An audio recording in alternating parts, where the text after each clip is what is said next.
துதி செய்யத் தொடங்கியதும் எதிரிகள் தங்களுக்குள் வெட்டுண்டு மடியச் செய்தி.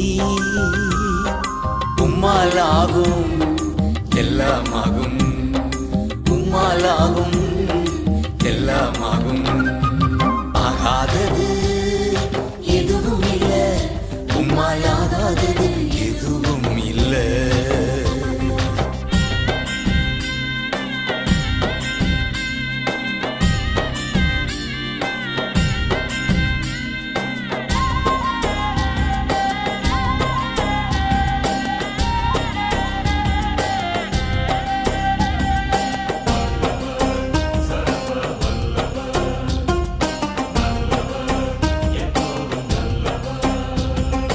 அலங்கார வாசலிலே அலங்கோல முடவன் என்று நடந்தானே இயேசு நாமத்தில்.